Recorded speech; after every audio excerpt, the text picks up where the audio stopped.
සුබ දවසක් වේවා ඔක්කොටම. අද අපි යන්නේ කට්ටිය යන්න කැමතිම තැනකට.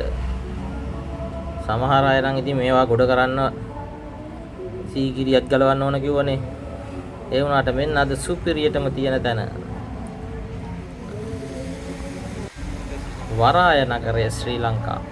මේ පෝට් සිටි කියලා කියනවා මේ පෝට් ඉංග්‍රීසියෙන්. ඒක සුපිරිම තැනක් කියලා තියෙනවා. අද කට්ටිය හැන්දෑවට ගෝල්ඩ් ෆේස් එකට යන කට්ටිය මෙතෙන්ටත් අනිවාර්යයෙන්ම වෙනවා.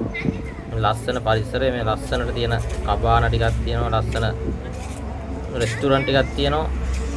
සුපිරියටම හදලා තියෙනවා. දැන් නම් තව මේකේ බිල්ඩින් එකම හදලා නැහැ. දැනට මේ තියෙන ටික තමයි මේ ලස්සනට හදලා සංචාරකයන්ගේ ආකර්ෂණය දිනා ගන්න පුළුවන් විදිහට මෙතන දැනටත් තියෙනවා. ගොඩක් විදේශිකයෝ එහෙම ඇවිල්ලා ඉන්නවා.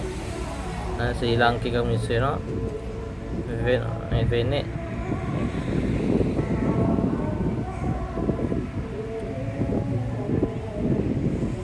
අපි ආවේ ටිකක් හැන්ද වෙලා. හැන්දෑවට තමයි මෙතන බලන්න ලස්සන අවුවත් අඩුයි.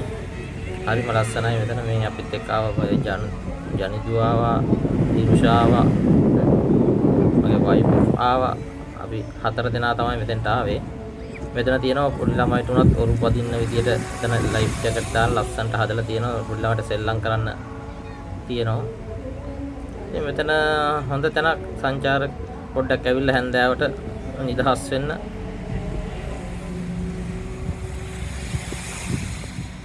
බෝට්ටුවේ රවුමක් යන්න. හැන්දෑවට හරි ලස්සනයි මෙතන මේ ඉර එහෙම බහගෙන යනවා.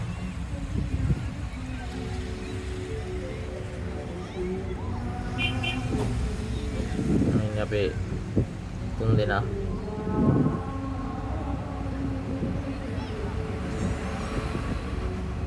දැන් ටිකක් මොන ලයිට් දාන වෙලාව දැන් ගෝල්ඩ් ෆේස් එක සයිඩ් එකෙන් ලංකාව හරි ලස්සනට පේනවා මෙතෙන්ට. තාම සමහර ඒවා විතරයි ලයිට් දාලා තියෙන්නේ. ඒක නිසා තමයි මේ පොඩ්ඩක් පේන්නේ. වන් ගෝල්ඩ් ෆේස් එහෙම තියෙනවා. වන් ගෝල්ඩ් ෆේස්. එතකොට ටික ඔක්කොම හොඳ ලස්සනට පේනවා.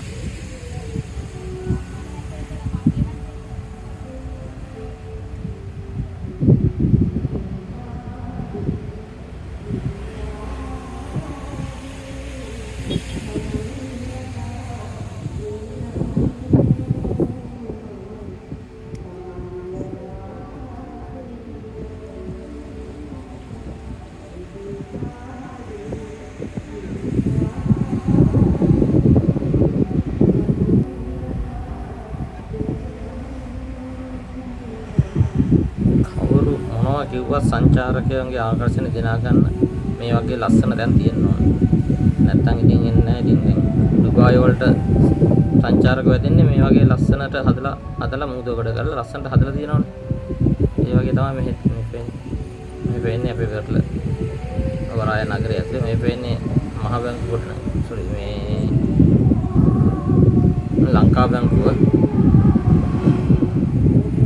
රෑ වෙනකොට තමයි අර පැත්ත ලස්සනට වෙන්නේ.